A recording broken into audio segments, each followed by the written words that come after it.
abana b'Imana kandi n'ukuri niko nicyo gituma ab'isi batatuzi nawe batamumenye urwo rukundo n'ukuri ntirugereranywa nicyo gituma ab'isi ntibatuzi nawe batamumenye urwo rukundo yadukunze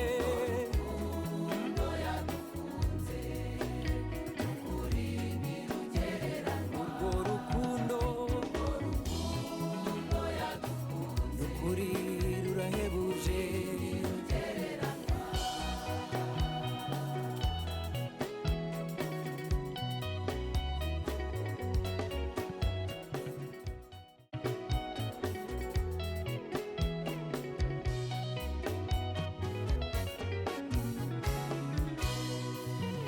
ninde wari kwitangira umwana w'umuntu ngo acungurwe ninde wari kwemera kubabazwa kugira ngo tubone agakiza Yesu umwana w'Imana niwe wemeye kwitanga yaduhinduye abaragwa turabana b'Imana ninde wari kwitangira mwana w'umuntu ngo acungurwe ninde wari kwemera kubabazwa kugira ngo tubone agakiza Yesu umwana w'Imana yemeye kwitanga yaduhinduye abaragwa turabana bihoraho uwo ni Yesu yemeye kwitanga yaduhinduye abaragwa turabana b'Imana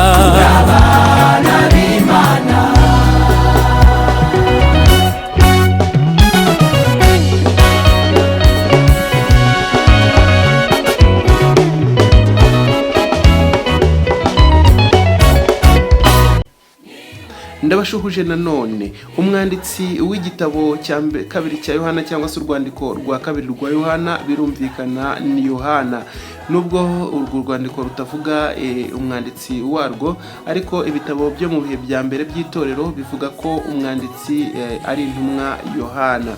Iki gitabo rero cyanditswe hagati ya 85 na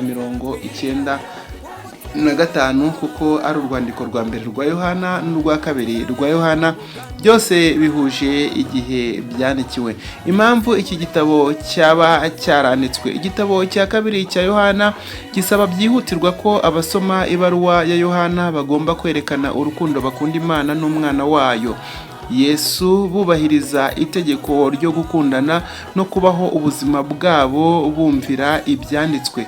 Igitabo cya kabiri cya Yohana rero ni umuburo ukomeye wo kuba maso ku bashaka kuzana inyigisho z'ibinyoma kandi n'abavugaga yuko Yesu Kristo ataje yambaye umubiri. Biragaragara yuko muri uru rwandiko nabwo Yohana yaragikomeza kurwanya inyigisho z'ibinyoma zari zaradutse muri iyo myaka.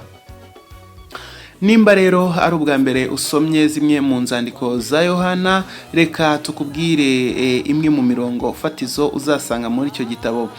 Urwandiko rwa kabiri rwa Yohana igice cya kabiri umurongo wa 6. Uru ni rwo rukundo, nuko tugenda dukurikiza amategeko ye.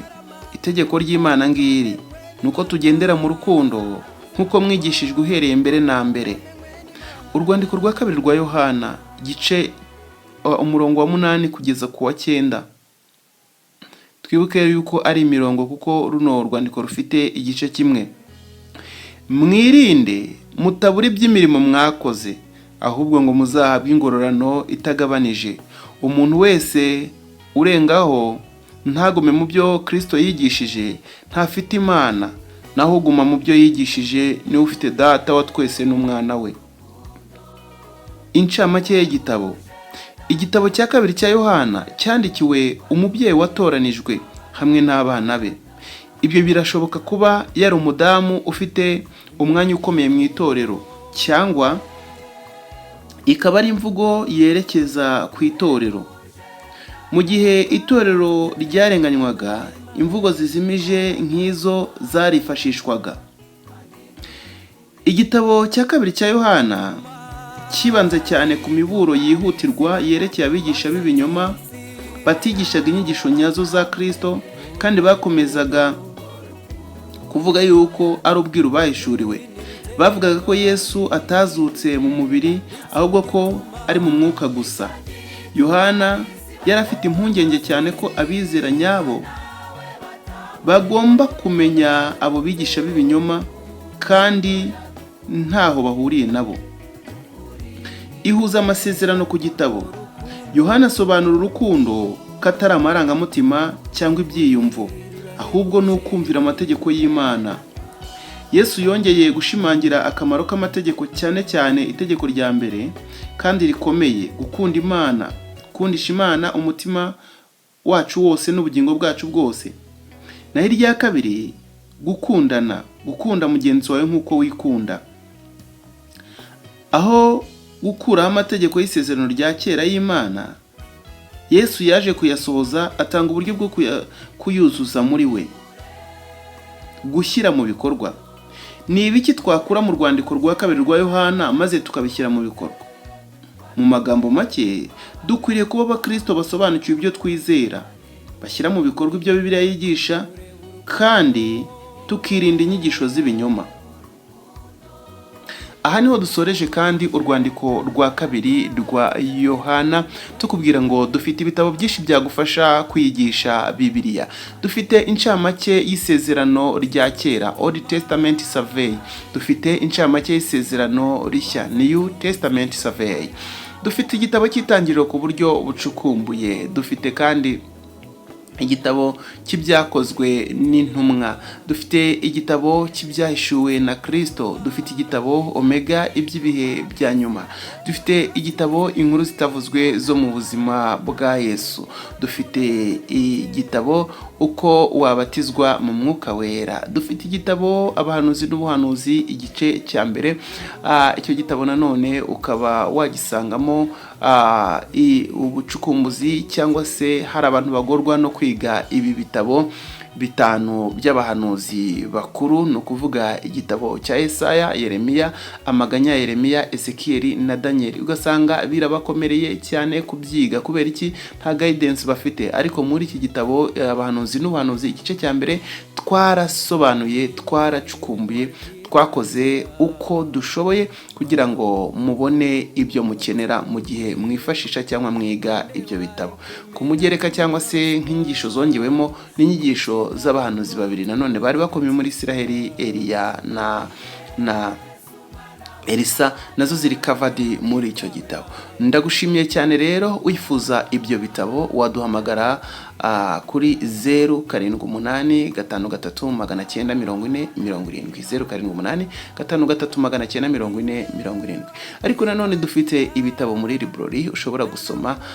Igitabo ibyahishuwe n'ibihe bya nyuma, actually ibihe bya nyuma n'ibyahishuwe, cyanditswe na Pasiteri Joseph Mutarika, kiboneka muri library ADPR mu mujyi, library inkuru nziza mu mujyi, n'andi ma library hariya mu mujyi ushobora kuhabona ibyo bitabo.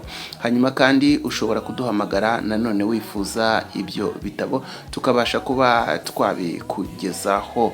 Hanyuma reka dusoze tuvuga tuti naho utaha tugaruka tubagezaho urwandiko rwa gatatu rwa Yohana. Imana ibahe umugisha. Bye bye.